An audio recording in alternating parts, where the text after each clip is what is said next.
नमस्कार दोस्तों, मैं हूं शुभम गर्ग और आप हैं गर्ग गुरुकुल चैनल में। आज हम बात करेंगे कि सेक्शन वाइज कैसे हम एफकेट एग्जाम के लिए प्रिपरेशन कर सकते हैं। जो एफकेट एग्जाम है वो होगा अप्रॉक्सीमेटली अगस्त एंड में या सितंबर फर्स्ट वीक में। ऐसे चांसेस हैं एफकेट एग्जाम में होने के। तो जो एफकेट एग्जाम है, जो सेकेंड एफकेट एग्जाम है एफकेट 2020, उसकी प्रिपरेशन हम कैसे कर सकते हैं सेक्शन वाइज, वो हम देखेंगे। तो एफकेट एग्जाम में 4 सेक्शन होते हैं: English, quant, current affair, general knowledge and fourth one is reasoning. तो पहले हम देखते हैं इंग्लिश में। तो इंग्लिश में क्या क्या आता है generally: comprehension, idioms and phrases, cloze test, synonyms and antonyms and spelling mistakes. Now comprehension मतलब एक पैराग्राफ आता है, ठीक है, और उसके ऊपर 4 से 5 क्वेश्चन आते हैं, ठीक है। ये वाली चीज हम बहुत पहले से करते हुए आ रहे हैं। जब से हम छोटे बच्चे थे तब भी स्कूल में हमारे बहुत सारे ऐसे क्वेश्चन हमने देखे हैं। लेकिन थोड़ा सा पैराग्राफ टफ होता है, ठीक है, और उसके ऊपर 4 से 5 क्वेश्चंस आते हैं। ईडियम्स एंड फ्रेजेस में क्या होता है, 4 से 5 ईडियम्स आते हैं और 4 से 5 एट अराउंड फ्रेजेस आते हैं, ठीक है। क्लोज टेस्ट क्या होता है, वो होता है एट अराउंड क्लोज टेस्ट। अगर आप नहीं जानते क्या होता है तो वो होता है fill in the blanks type, ठीक है। Fill in the blanks, for example यहाँ पे एक सेंटेंस लिखा है, आई एम गुड बॉय, यहाँ वन लिखा होगा, फिर माई नेम,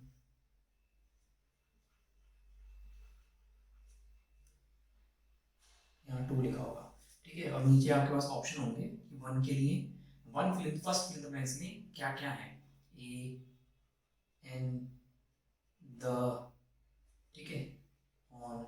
सेकंड के लिए क्या क्या है, तो ऐसे ऑप्शंस दिए होंगे। तो फर्स्ट में आपका ए सही है, I am a good boy, ऐसे माय नेम इज सेकंड का, तो ऐसे इसी को बोलते हैं क्लोज टेस्ट, ठीक है।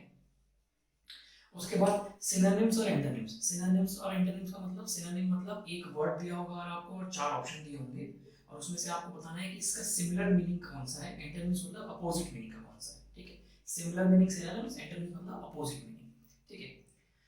स्पेलिंग मिस्टेक, स्पेलिंग मिस्टेक मतलब चार सेम वर्ड, जैसे कि फॉर एग्जांपल, एग्जांपल ही दिया है, ठीक है, ऐसे वर्ड दिया होगा एग्जांपल और इसकी 4 स्पेलिंग्स दी होंगी, ठीक है। आपको बताना है सही कौन सी है, ठीक है।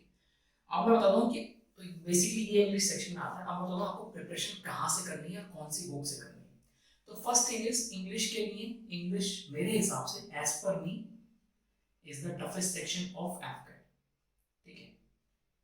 लेकिन कुछ के लिए इजी हो सकता है, कुछ के लिए टफ हो सकता है, लेकिन मेरा जो ओपिनियन है बाकी सेक्शन से कंपेयर करते हुए, इंग्लिश इज टफेस्ट सेक्शन। इसके दो रीजन है। फर्स्ट इज कि इसमें जो क्वेश्चंस आते हैं वो श्योर नहीं है कहाँ से आएंगे, ठीक है। लगभग पता नहीं चल जाएगा हमें कहाँ से आएंगे अप्रोक्सीमेटली, ठीक है, थोड़ा बहुत हम आइडिया लगा सकते हैं। सेकंड थिंग इज कि इसका लेवल थोड़ा सा अप होता है इंग्लिश सेक्शन का, ठीक है।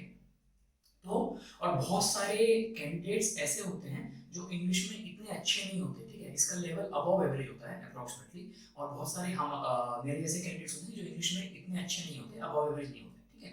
तो इसके लिए टफेस्ट पार्ट होता है, इसके लिए मेरे हिसाब से कोई बुक आप ना लो तो अच्छा है, ठीक है। हमको क्या करना है इंग्लिश में, हमें सेक्शन वाइज हमको प्रिपरेशन करनी है, ठीक है। सेक्शन वाइज मतलब कॉम्प्रिहेंशन। तो कॉम्प्रिहेंशन के लिए आप क्या करो, कॉम्प्रिहेंशन के लिए आप कोई भी वेबसाइट, ठीक है, कोई भी एग्जाम की जो वेबसाइट होती है, एग्जाम की जो प्रिपरेशन कराती है, ठीक है, या फिर कोई ऑनलाइन एग्जाम, ठीक है, वहां से आप डेली वन कॉम्प्रिहेंशन करते रहो, ठीक है। वन कॉम्प्रिहेंशन प्रैक्टिस करते रहो डेली, ठीक है। और उसमें क्या करो आप, जिसमें कि 4 से 5 क्वेश्चंस हो, इस टाइप का कॉम्प्रिहेंशन आप डेली प्रैक्टिस करते रहो ऑनलाइन, ठीक है। कॉम्प्रिहेंशन आपका सॉर्ट आउट हो जाएगा।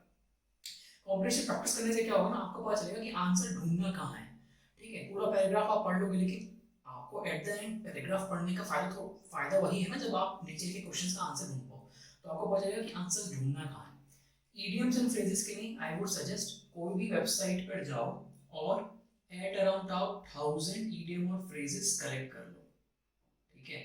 ये आप पढ़ लो 1000 idiom and phrases, different different idioms and phrases, and उन्हीं को बस रिवाइज कर लो। देखो लिस्ट की तो कोई लिमिट नहीं है, बट अगर आप 1000 एट अराउंड पढ़ लोगे, ठीक है, 1000 ईडियम एंड फ्रेजेस कलेक्ट कर लोगे, उनको पढ़ लोगे, तो आपको एक बहुत चांसेस हो जाएंगे कि उन 1000 में से ही आपके 7-8 ईडियम फ्रेजेस आ जाएंगे, ठीक है। और 7-8 ईडियम फ्रेजेस आना मतलब 7 into 3 21 मार्क्स आपके पक्के हो जाएंगे, विच matters a lot. Second thing is, अगर आप ईडियम्स एंड फ्रेजेस के लिए चाहते हो कि मैं आपको एक पीडीएफ प्रोवाइड करूं, तो प्लीज कमेंट सेक्शन में मेरे को कमेंट कर दो कि ईडियम एंड फ्रेजेस की आपको पीडीएफ चाहिए। ईडियम एंड फ्रेजेस पीडीएफ आप लिख दो, ठीक है, यू नीड अ पीडीएफ। मैं आपको एक 1000 ईडियम्स एंड फ्रेजेस की पीडीएफ मैं खुद बना के दे दूंगा, ठीक है। क्लोज टेस्ट के लिए फिल इन द ब्लैंक्स होता है सेम ऑनलाइन वेबसाइट्स पे, ठीक है, क्लोज टेस्ट अवेलेबल है। आप लिखोगे ऑनलाइन क्लोज टेस्ट, वेबसाइट पे मिल जाएंगे, या फिर फिलिंग द ब्लैंक्स, ठीक है। इस टाइप से आप डेली एक प्रैक्टिस कर लो, ठीक है, डेली एक प्रैक्टिस करो, ठीक है, कॉम्प्रिहेंशन के साथ ये भी प्रैक्टिस कर लो ऑनलाइन, बुक की कोई जरूरत नहीं है। सिनोनिम और एंटोनिम ऐसी चीज है, तो ये सिनोनिम और एंटोनिम ऐसी चीज है कि आपको पता ही नहीं चलेगा कि कौन सी कहाँ से, मतलब मार्स से भी क्वेश्चन आ सकते हैं, ठीक है, आपको पता ही नहीं चलेगा कि कहाँ से सिनोनिम्स और एंटोनिम्स पूछे जा रहे हैं, ठीक है। तो इसके लिए मतलब तुक्का है कि हाँ आप प्रैक्टिस कर सकते हो, ठीक है, आप तैयारी कर सकते हो, लेकिन वही वाली बात है कि जितना आप एफर्ट डालोगे उतना ये रिजल्ट नहीं देगा, ठीक है। हमको एफर्ट और रिजल्ट का गेम समझना चाहिए, तो जितना आप एफर्ट डालोगे उतना ही रिजल्ट नहीं देगा। तो इसको इंग्लिश में लास्ट में रखो तैयारी करने के लिए। और इसको तैयारी करनी कहाँ है, अगर आप देखोगे मेरी एक प्ले लिस्ट है वोकैब करके, ठीक है, फॉर एफ कैट, उसमें से जो भी वर्ड्स हैं आप तैयारी कर सकते हो, ठीक है। अपार्ट फ्रॉम दैट आपको जो भी सोर्स मिले सिनोनिम एंटोनिम्स का वो पढ़ लो, ठीक है, लेकिन इसका कोई मतलब भरोसा नहीं है, कहीं से भी वर्ड्स आ सकते हैं। स्पेलिंग मिस्टेक्स, स्पेलिंग मिस्टेक्स में भी आप कुछ नहीं कर सकते, कोई भी स्पेलिंग मिस्टेक्स आ सकती हैं, बट आप क्या कर सकते हो कि ऑनलाइन ही बहुत सारी वेबसाइट्स पे स्पेलिंग मिस्टेक के क्वेश्चंस हैं, ठीक है। तो आप जो जनरल वर्ड्स हैं, कई बार बहुत सिंपल वर्ड्स भी आ जाते हैं लेकिन उनकी स्पेलिंग हमको नहीं पता होती। फॉर एग्जांपल एक्सीलेंट वर्ड, ठीक है, अभी क्या होगा आपको पता है कि ये एक्सीलेंट की स्पेलिंग सही है, लेकिन वहां पे जब 4 ऑप्शन आएंगे ना,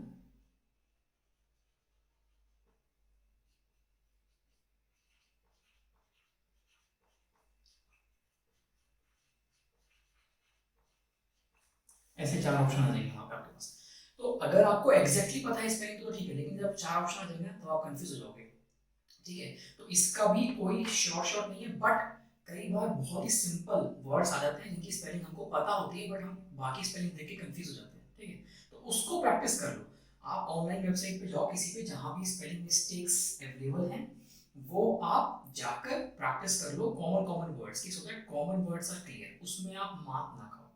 तो दिस इज इंग्लिश सेक्शन, ठीक है। इंग्लिश सेशन पे मैंने बता दिया कॉम्प्रिहेंशन आपको एक वेबसाइट से करना है, डेली करिए इडियम्स एंड फ्रेजेस का 1000 इडियम्स एंड फ्रेजेस करेक्ट कर लीजिए कहीं नोटबुक में, या फिर एक पीडीएफ बना लीजिए। अगर आप चाहते हो कि मैं पीडीएफ प्रोवाइड करूं तो कमेंट सेक्शन में मेंशन कर दीजिए। Cloze test filling the blanks आपको ऑनलाइन वेबसाइट से करना है। सिनोनिम एंटोनिम्स कोई भरोसा नहीं है, मेरी एक वोकैब की सीरीज है, प्लेलिस्ट है, आपको डिस्क्रिप्शन में भी लिंक मिल जाएगा उसका, आप जाके उसको देख सकते हो। स्पेलिंग मिस्टेक्स के लिए ऑनलाइन प्रैक्टिस करो, कॉमन कॉमन वर्ड्स की प्रैक्टिस कर लो। अब आते हैं क्वांट पे, ठीक है। क्वांट मतलब mathematics. Now this is the most scoring part, ठीक है, most scoring part of AFCAT, ठीक है, मोस्ट स्कोरिंग पार्ट है, मैथ्स हमेशा ही स्कोरिंग होता है, ठीक है। तो इसमें क्या है, इस इसके लिए मैं आपको एक बुक बता सकता हूँ, आर एस अग्रवाल की बुक आती है, ठीक है, आर एस अग्रवाल की एस चांद करके एक बुक आती है ना, जो वो आप पढ़ सकते हैं मैथ्स की। उसमें से आपको सिर्फ ये वाले चैप्टर्स या इस टाइप के क्वेश्चंस करने हैं, एवरेजेस के क्वेश्चन करने हैं, प्रॉफिट एंड लॉस के क्वेश्चन करने हैं, परसेंटेज के क्वेश्चन करने हैं, बोर्ड्स एंड स्ट्रीम के क्वेश्चन करने हैं, ट्रेन्स के क्वेश्चन करने हैं, simple interest, compound interest, time and work, ratio and proportion and simplification. Now इसमें भी आपको बहुत ज्यादा डिटेल में नहीं जाना है, ठीक है, डिटेल में नहीं जाना है, आपको बेसिक बेसिक क्वेश्चंस करने हैं, ठीक है। एवरेज के मंडे ट्यूसडे वेडनेसडे थर्सडे का एवरेज टेम्परेचर ये था, थर्सडे फ्राइडे सैटरडे संडे का एवरेज टेम्परेचर ये था, तो थर्सडे का टेम्परेचर क्या है, इस टाइप से क्वेश्चन आते हैं। पूरे क्लास में क्लास के बच्चों की एवरेज वेट एवरेज एज इतनी है, टीचर की सब टीचर की मिला के इतनी है, तो टीचर की कितनी हुई, ठीक है। तो टीचर की डायरेक्ट नहीं बताई, मतलब उसको माइनस माइनस करके आप निकाल लोगे, ठीक है। तो एवरेज इस टाइप से बहुत ही सिंपल बेसिक, अगर आपका फंडा क्लियर है तो आपको ये हो जाएगा। प्रॉफिट एंड लॉस में भी बहुत सिंपल बेसिक्स क्वेश्चन आता है, ठीक है, लेकिन इसमें बहुत वैरायटी है क्वेश्चंस की, ठीक है। तो ये आपको वैरायटी पे ज्यादा देखना पड़ेगा, प्रॉफिट एंड लॉस में बहुत तरह की वैरायटी है। परसेंटेज में बेसिक्स क्वेश्चन आते हैं। Boards and stream is the most scoring, इसमें कोई वैरायटी नहीं है, ठीक है, या तो बोर्ड अपस्ट्रीम जा रही होगी या डाउनस्ट्रीम जा रही होगी या कॉम्बो होगा इन दोनों का, ठीक है। ये आप आसानी से इसमें कर सकते हो। ट्रेन्स में भी ज्यादा वैरायटी नहीं है, 3 या 4 टाइप के क्वेश्चंस हैं। सिंपल इंटरेस्ट, कंपाउंड इंटरेस्ट में भी आपको इसमें आपको फॉर्मूलाज पता होने चाहिए, नहीं तो आप नहीं कर पाओगे। ठीक है, ये फॉर्मूले वाले पढ़ना है। टाइम एंड वर्क में आपको फॉर्मूला पता होना चाहिए। ठीक है, एक फॉर्मूला की मेरी पीडीएफ है, आपको उस पीडीएफ का लिंक इस वीडियो के डिस्क्रिप्शन में मिल जाएगा, जिसमें इस सारे के एक पीडीएफ है जिसमें सबके फॉर्मूले लिखे हुए हैं। ठीक है, रेशियो एंड प्रोपोर्शन बहुत ही बेसिक क्वेश्चन आते हैं, मिल्क कितना, वाटर इतना। ठीक है, इनको एक एक वेसल में इतना मिल्क है, एक वेसल में इतना वाटर है, कितना हम लोग कैसे मिक्स करें कि 1/2 1/2 हो जाए। ठीक है, 50-50 हो जाए, इस टाइप के क्वेश्चन आते हैं। सिंप्लीफिकेशन लास्ट रखना, मे बी एक दो क्वेश्चन फंस जाए सिंप्लीफिकेशन चैप्टर से, इसको लेके लास्ट में प्रिपेयर करना, ज़्यादा ध्यान इस पे देना। ठीक है, तो जो एस्टान की बुक आती है उससे बेसिक क्वेश्चंस कर सकते हो। अगर आप लॉकडाउन में बुक एक्सेस नहीं कर पा रहे हो, आपको बुक नहीं मिल पा रही है, तो आप किसी भी वेबसाइट पे जाके एवरेज प्रॉफिट लॉस, बस ये वाले देखना। ठीक है, वेबसाइट पे जाके गुम मत हो जाना, सिर्फ ये वाले टॉपिक्स के बेसिक प्रैक्टिस कर लेना क्वेश्चंस। ठीक है, हर टाइप के क्वेश्चन प्रैक्टिस करना, ज़्यादा डिफिकल्टी लेवल मत बढ़ाना, टाइप बढ़ाना। ठीक है, ज़्यादा टाइप के क्वेश्चन प्रिपरेशन करोगे तो चांसेस है कि उसी टाइप के क्वेश्चन आएंगे, डिफिकल्टी लेवल नहीं आता है मैथ्स में। ठीक है, ज़्यादा टाइप के क्वेश्चन आते हैं। सो अब आते हैं सबसे डेंजरस सेक्शन पे, जिसमें सबसे ज़्यादा बच्चे कंफ्यूज रहते हैं, कैंडिडेट्स कंफ्यूज रहते हैं, वो है जनरल अवेयरनेस और करंट अफेयर सेक्शन। सर इसमें क्या पढ़ें? ठीक है, तो मैं इसमें बता देता हूँ कि अगर आप पैटर्न के हिसाब से जाओगे तो अच्छा स्कोर कर सकते हो। ठीक है, इसमें आपको समझने की जरूरत है कि क्या क्या आता है और सिर्फ वही पढ़ने की जरूरत है। फॉर एग्जाम्पल, जनरल अवेयरनेस की बात करूँ तो हिस्ट्री को मैंने 3 पार्ट में बांट दिया, modern, ancient and medieval. Modern history में आपका गांधी जी से रिलेटेड चीजें, ठीक है, गांधी जी ने से रिलेटेड चीजें, या गांधी जी ने जो मूवमेंट स्टार्ट किए। ठीक है, गांधी जी साउथ अफ्रीका से कब वापस आए, उसको कौन सा दिन बोला जाता है, एंड ऑल दैट। इंडिपेंडेंस से रिलेटेड जो भी मूवमेंट्स स्टार्ट हुए और इंडिपेंडेंस से रिलेटेड जो भी चीजें हुई, ठीक है, वो पढ़ना है आपको मॉडर्न हिस्ट्री में। ठीक है, और आपको पढ़ना है इसमें, एक बार ये पढ़ लेना कि इंडिपेंडेंस के टाइम या कौन से मूवमेंट्स के टाइम कौन सा वाइस रॉय था या फिर कौन सा लॉर्ड था। ठीक है, दैट काइंड ऑफ स्टफ, बस आपको नाम पता होने चाहिए, इतना आपको पढ़ना है। एंशियंट में से बहुत ही ऊपर ऊपर से आपको पढ़ना है ग्रेट बाथ कहाँ था। ठीक है, इसमें से कौन सी साइट मोहनजोदारो की है, या कौन से उसमें कौन से कौन से हिस्ट्री पार्ट में आपका पत्थर के वो लोहा स्टार्ट हुआ था यूज होना। ठीक है, इस टाइप के क्वेश्चंस। ठीक है, मेडिवल में आपके एंशियंट में से आपको बहुत ही ऊपर ऊपर का पढ़ना है, बहुत ही ऊपर ऊपर, मतलब बहुत डिटेल में नहीं जाना है आपको। ठीक है, कि बात है तो वो ग्रेट बात जो था मोहनजोदारो में, उसका आपको लेंथ और ब्रेड्थ पता नहीं होना चाहिए, बस पता होना चाहिए कि वो कहाँ था और कैसे पाया गया, दैट्स इट, कहाँ पाया गया, दैट्स इट। मेडिवल में आपको ज्यादा डिटेल में नहीं जाना है, इसमें भी आपको सिर्फ पता होना चाहिए कि कौन सा राजा किसके बाद आया। ठीक है, कौन सा राजा किसके बाद आया, ठीक है, फादर कौन है उसका, उसका सक्सेसर कौन था। ठीक है, इस टाइप से। सेकंड, आपको पता होना चाहिए हर राजा के ना कुछ रत्न होते थे। ठीक है, कि ये मेरा 7 रत्न है, 8 रत्न है उनके दरबार में। ठीक है, उनके नाम आपको पता होना चाहिए। सेकंड, आपको पता होना चाहिए मिनिस्टर्स ना, कई कई राजा के कुछ स्पेशल मिनिस्टर्स होते थे जो रेवेन्यू संभालते थे। कोई इसका आपका रेवेन्यू संभालते थे, कोई मिलिट्री संभालता था। ठीक है, कोई आपका कुछ और संभालता था, डिफरेंट डिफरेंट डिपार्टमेंट संभालते थे। तो बहुत ही फेमस फेमस कुछ लोग हैं जिन्होंने बहुत ही अच्छा काम किया वो राजा के लिए। ठीक है, वो आपको पता होना चाहिए, जैसे टोडरमल। ठीक है, टोडरमल रेवेन्यू संभालता था। ठीक है, तो वो आपको पता होना चाहिए नाम। ऐसे क्वेश्चन आता है कि Todarmal was related to which department या व्हिच इस टाइप से, तो वो रेवेन्यू संभालता था राजा के लिए। ठीक है, उस टाइप के क्वेश्चंस आपको मेडिवल में पता होने चाहिए। उसके बाद एक लास्ट मेडिवल में आपको पता होना चाहिए, वो पता होना चाहिए कि कौन से राजा ने कुछ स्पेशल स्टार्ट किया, जैसे सिल्वर कॉइन स्टार्ट किया। ठीक है, तो सिल्वर कॉइन वो स्टार्ट बाय विच किंग। ठीक है, इस टाइप से आपको पता होना चाहिए, दैट्स इट। तो हिस्ट्री में आपको इतना ही पढ़ना है, ज़्यादा डिटेल में मत घुसो। देखो, हिस्ट्री में आपको पीएचडी नहीं करनी है, आपको एग्जाम क्लियर करना है। ठीक है, एग्जाम क्लियर करने के लिए आपको सिर्फ वही पढ़ना है जो पेपर में आता है। और पेपर में क्या आता है, पेपर में आता है ऊपर ऊपर की चीज़ें। मॉडर्न हिस्ट्री सबसे ज़्यादा आपको पढ़ना है गांधी मूवमेंट, इंडिपेंडेंस, गांधी जी के बारे में, मूवमेंट जो उन्होंने स्टार्ट की, इंडिपेंडेंस के बारे में, वाइसरॉय लॉर्ड्स के बारे में। जितना आप पढ़ सकते हो उतना पढ़ो इसके बारे में। ठीक है, डिटेल नहीं, उसकी पर्सनल लाइफ नहीं, प्रोफेशनल लाइफ नहीं, उसको कुछ पढ़ना है, बस नाम पता होना चाहिए। ठीक है, आपको चीज़ों का नाम पता होना चाहिए, डायरेक्ट क्वेश्चन आता है। एंशियंट के बारे में बता दिया, मिडिवल का बता दिया। अब ज्योग्राफी में, ज्योग्राफी में आपको क्या पढ़ना है, ज्योग्राफी में आपको पढ़ना है अर्थ के बारे में। ठीक है, अर्थ के बारे में, मतलब अर्थ का मूवमेंट, रेवोल्यूशन, कैसे रिवॉल्व करती है, कैसे रोटेट करती है एंटी क्लॉकवाइज क्लॉकवाइज, किससे दिन होता है, किससे ये होता है। इक्लिप्स आपको पढ़ना है, इक्लिप्स कैसे होता है, ठीक है। अर्थ के बारे में जो 7 सीज कौन सी हैं, tropic of cancer, tropic of capricorn कितने डिग्री से निकलते हैं, ठीक है, ये आपको पढ़ना है। उसके बाद अर्थ के बारे में जो भी बेसिक नॉलेज है, ठीक है, फॉरेस्ट, कौन से फॉरेस्ट कहाँ है, ठीक है, जो भी बड़े बड़े फॉरेस्ट है सिर्फ आपको वो पढ़ना है, डिटेल में नहीं पढ़ना है कौन कौन से फॉरेस्ट, बड़े बड़े फॉरेस्ट कहाँ है, ठीक है, ये पढ़ना है वो ज्योग्राफी में अर्थ के बारे में। ज्यादा से ज्यादा अर्थ की बेसिक्स, ठीक है, कि रोटेट कैसे करती है, रिवॉल्व कैसे करती है, और अर्थ क्या कहते हैं, आपका फॉरेस्ट कौन कौन से हैं, सीज कौन सी हैं, ठीक है, ये सब चीज़ें पढ़ लेना अर्थ के बारे में। उसके अलावा आपको पढ़ना है एक चीज़ और ज्योग्राफी में, वो है प्लैनेट्स के बारे में, कि कौन सा प्लैनेट का नाम क्या है, जैसे रेड प्लैनेट कौन सा है, ठीक है, ब्लू प्लैनेट कौन सा है, which planet has rings, like that, या which is the lightest planet, which is the biggest planet, ऐसा, ठीक है, इतना ही पढ़ना ज्योग्राफी में।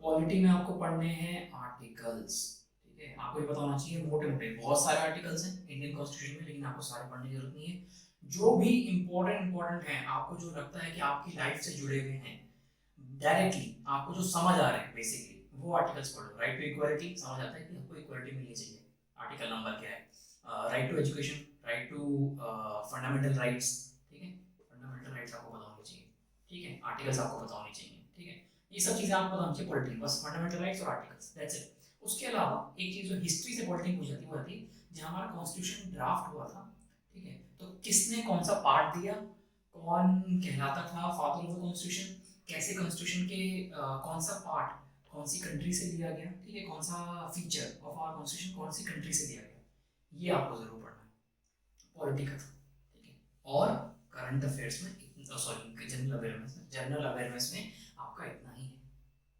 ठीक है। अब आते हैं करंट अफेयर्स पे। नाउ करंट अफेयर्स का फर्स्ट क्वेश्चन आता है, आपको कितना कौन से मंथ से करंट अफेयर्स पढ़ना है, तो आपको पढ़ना है जैन से लेके अगस्त, आई वुड से जुलाई तक ही पढ़ो, अगर अगस्त में एग्जाम होता है तो जुलाई तक पढ़ो, ठीक है, एक महीने पहले तक पढ़ो, तब तक एग्जाम होता है, ओके।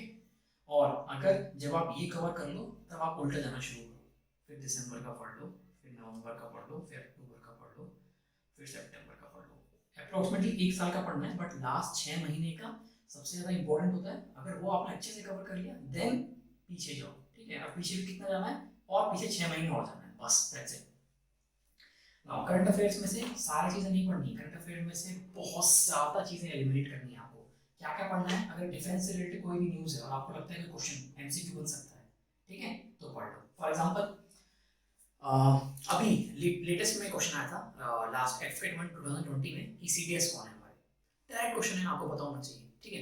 ये आपको इस टाइप की न्यूज़ आपको फॉलो करनी है, डिफेंस से रिलेटेड जो भी है डायरेक्ट जिस पे क्वेश्चन बन सकते हैं वो आपको फॉलो करना है। बुक्स एंड ऑथर्स आपको पढ़ने हैं, ठीक है, important national and national news होती है, इम्पोर्टेंट जो भी नेशनल न्यूज़ आपको लगती है इम्पोर्टेंट है देश के लिए, ठीक है, डिफेंस से रिलेटेड और डायरेक्ट है, वो आपको पढ़नी है। स्पोर्ट्स न्यूज़ आपको पढ़नी है, स्पोर्ट्स न्यूज़ में खासकर टेनिस आपको पढ़ना है, स्नूकर आपको पढ़ना है, ठीक है, क्रिकेट आपको पढ़ना है, ठीक है, टेनिस के बहुत सारे वो होते हैं जो विंबलडन कप, ठीक है, ये चारों यूएस कप, ऑस्ट्रेलिया कप, ये सब आपको पढ़ना है, इसके बारे में आपको पता होना चाहिए कौन कप जीता, ठीक है। Days, important days, 18 June is known as which day, इस टाइप से क्वेश्चन आते हैं, ठीक है, या फिर स्पैरो डे, चार ऑप्शन देगा, 5 जून, 6 फरवरी, 19 जून, ऐसे इस टाइप से आपको इंपॉर्टेंट डेज पता होने चाहिए करंट अफेयर्स में। समिट्स, सबसे इंपॉर्टेंट समिट्स, समिट्स कहाँ हो रही है, बहुत ही इंपॉर्टेंट समिट्स, फॉर एग्जांपल जो आपकी WHO की कोई समिट हो रही है अभी, ठीक है, वो बहुत इंपॉर्टेंट है, ठीक है, क्योंकि WHO की, लेकिन अभी तो सब ऑनलाइन ही हो रही है, खैर, बट लास्ट ईयर जो समिट्स हुई थी वो आपके क्वेश्चन पेपर में आ सकती है, ठीक है। Military exercise is the most important part of current affairs. इसमें दो है कि मिलिट्री एक्सरसाइज कहाँ हुई थी और किस कंट्री के बीच में होती है, एक नाम दे देगा मिलिट्री एक्सरसाइज का, इंद्रधनुष, ये किस कंट्री के बीच में होती है, इंडिया और रशिया के बीच में होती है, ठीक है, ये चीज आपको पता होनी चाहिए। बस मिलिट्री एक्सरसाइज के बारे में डिटेल में पढ़ना बैठ जाना कि इतने ट्रूप्स गए थे, इतने लोग इंडिया से गए थे, इतने लोग वहां से आए, जरूरत नहीं है, आपको बस पता होनी चाहिए कि वो मिलिट्री एक्सरसाइज का नाम क्या है किस कंट्री के बीच में होती है और कहाँ हुई थी, दैट इज इट। अवार्ड्स पढ़ लेना, अवार्ड्स लास्ट चीज़ है करंट अफेयर में जो आपको पढ़नी है। अवार्ड्स में आपको क्या पढ़ना है, अवार्ड्स में आपको पढ़ना है कि बेस्ट एक्टर, ठीक है, या फिर इंडिया में कोई किसी स्टेट को मिला बेस्ट क्लीन स्टेट, इस टाइप से, ठीक है, इस टाइप के अवार्ड, डायरेक्ट डायरेक्ट क्वेश्चन जिस पे आ सकते हैं वो आपको पढ़ना है। तो I guess current affair sort out हो गया होगा। स्टिल अगर आपको कोई डाउट है तो this is my number, WhatsApp number, WhatsApp 9380647486। आप इस नंबर पर व्हाट्सएप कर सकते हैं और आपके कोई भी डाउट प्रिपरेशन से रिलेटेड पूछ सकते हैं। अब कुछ क्वेश्चन स्टैटिक से भी आ जाते हैं, ठीक है, स्टैटिक जीके, इंपॉर्टेंट हेडक्वार्टर्स, ठीक है, डब्ल्यूएचओ का हेडक्वार्टर कहाँ है, बहुत इंपॉर्टेंट क्वेश्चन हो जाएगा इस बात के लिए, ठीक है, डब्ल्यूएचओ का हेडक्वार्टर कहाँ है, आईएमएफ का हेडक्वार्टर कहाँ है, ठीक है, इस टाइप से जो भी इंपॉर्टेंट हेडक्वार्टर्स है वो। फोक डांस, कौन से स्टेट का कौन सा डांस है। अवार्ड्स, ये अवार्ड कौन सी फील्ड का है, ठीक है, इस टाइप से। ट्रॉफीज, ये कप या ट्रॉफी का नाम ये कौन से स्पोर्ट्स से रिलेटेड है। मिसाइल्स के बारे में, इस मिसाइल का कितना पेलोड हो सकता है, मिसाइल्स के बारे में पता होना चाहिए। सिटी निकनेम, मतलब कि वाराणसी या स्कॉटलैंड ऑफ साउथ इंडिया किसे कहते हैं, ठीक है, इस टाइप से। तो और भी हैं इसमें स्टैटिक, बट इतना आप पढ़ लो तो क्वेश्चन फंसने के बहुत ज़्यादा चांसेस हैं, ठीक है। तो आई होप कि ये जो बहुत ही जो डेंजरस सेक्शन था करंट अफेयर्स और जीके, उसमें आपको मैंने टॉपिक्स बताए, आपको क्लियर हो गया होगा। स्टिल अगर आपको कोई चीज़ें क्लियर नहीं है तो इसमें व्हाट्सएप नंबर 9380647486 और कमेंट सेक्शन में आप बता सकते हो अगर आपको स्टिल कोई डाउट है तो। Now reasoning, first of all reasoning से रिलेटेड मैंने एक डिटेल वीडियो बनाया हुआ है, ठीक है, वो एफकेट 1 2020 की प्रिपरेशन के लिए था। वो अगर आप आई बटन के ऊपर क्लिक करोगे तो आपको मिल जाएगा। स्टिल मैं आपको बताता हूँ कि रीजनिंग में क्या क्या क्वेश्चंस किस टाइप के आते हैं, डॉट क्वेश्चंस आते हैं। अब किस टाइप के क्वेश्चंस आ रहे हैं यहाँ पे मैं टॉपिक्स बता दे रहा हूँ, लेकिन किस टाइप के हैं वहाँ मैंने एग्जांपल देके बताया, तो आप डॉट पे क्लिक करके जा सकते हो। डॉट टाइप के क्वेश्चंस आते हैं, एम्बेडेड फिगर्स आते हैं, मतलब कि एक फिगर के अंदर यहाँ पे ऐसे दिया होगा और एक फिगर, 4 फिगर दिए होंगे, उसके अंदर बोलेगा कि एक ये वाला फिगर कहीं छुपा हुआ है, एम्बेडेड है, उसको पता करो। तो ए बी सी डी में से आपको पता करना है किस फिगर के अंदर है वो, ठीक है, ये वाला फिगर। रिप्लेस क्वेश्चन मार्क ऐसे दिया होगा, ठीक है, एक एक पैटर्न दिया होगा और यहाँ बोला होगा ये सेम पैटर्न फॉलो करते हुए यहाँ पे भी होगा कुछ चीज़, तो क्वेश्चन मार्क को रिप्लेस करना है। क्या आप सेम पैटर्न फॉलो कर रहे हैं, कंटिन्यूअस सीरीज, एक सीरीज चल रही होगी ऐसे, ठीक है, बोलेगा नेक्स्ट क्या है,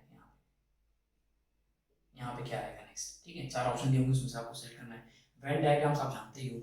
odd one out, odd one out 2 type के आते हैं, वर्बल आता है, नॉर्मल। वर्बल मतलब 4 चीज़ों के नाम दे दिए, फॉर एग्जांपल 4 माउंटेन के नाम दे दिए, ठीक है, K2 आपका माउंट एवरेस्ट, ठीक है, नंगा पर्वत, ठीक है, और आपका एक दे दिया मरीना, ठीक है। तो आप जानते हो ये चारों चीज़ें, चारों माउंटेन्स हैं, लेकिन मरीना एक बीच है, ठीक है, this called verbal odd one out. तो आप मरीना को ऑड वन आउट दोगे। नॉर्मल में क्या होता है, 4 आपको फिगर दिए होंगे, ठीक है, 4 बॉक्स होंगे, 4 डायग्राम होंगे, उनमें 3 में कोई सेम चीज़ें होंगी, सेम चीज़ें इन द सेंस सेम चीज़ वो फॉलो कर रहे होंगे, कुछ सेम पैटर्न। चौथे को आपको ऑड वन आउट बताना है।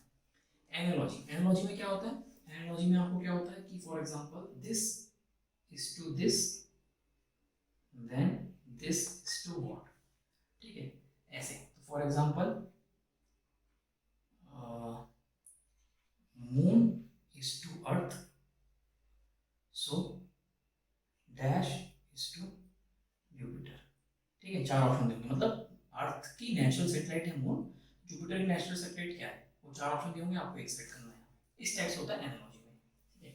Complete the figure, complete the figure में क्या होता है, आपको डिटेल मिल जाएगा अगर आप आई बटन पे क्लिक करोगे, पर इसलिए मैं थोड़ा बता रहा हूँ। कंप्लीट द फिगर में क्या होता है, एक फिगर दिया होगा ऐसे और 4 ऑप्शन दिए होंगे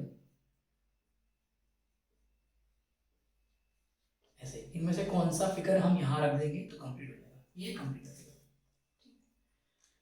तो आई होप आपको चीजें क्लियर हो गई होंगी। नाउ एक चीज बता दूं, रीजनिंग आपको सिंपल है, आर एस अग्रवाल की जो नॉन वर्बल रीजनिंग की बुक आती है वहां से आपको करनी है, ठीक है।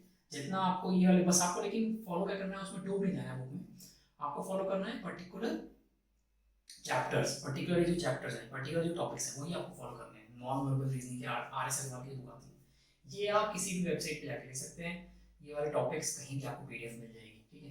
करंट अफेयर्स की भी इतनी सारी पीडीएफ्स आती हैं, आप आप कहीं से भी जाके कोई भी पीडीएफ फॉलो कर सकते हैं, करंट अफेयर सेम रहता है, उसमें कोई नोट से डिफरेंस नहीं होता।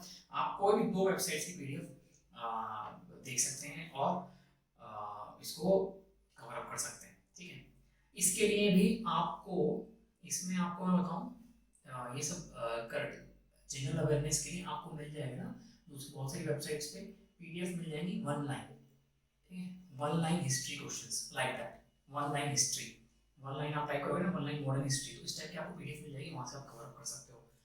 स्टिल अगर आपको कोई स्टडी मटेरियल नहीं मिल रहा है, स्टिल कोई डाउट है, तो मेरा व्हाट्सएप नंबर है 9380647486 और कमेंट सेक्शन में आप मेंशन करो कि आपको क्या डाउट है। अगर आप डिफेंस रिलेटेड एग्जाम की प्रिपरेशन कर रहे हो तो please subscribe to this channel, video पसंद आया तो please like this video, still कोई डाउट है तो व्हाट्सएप नंबर है और कमेंट सेक्शन में मेंशन कर सकते हो। This is Shobhan Garg signing.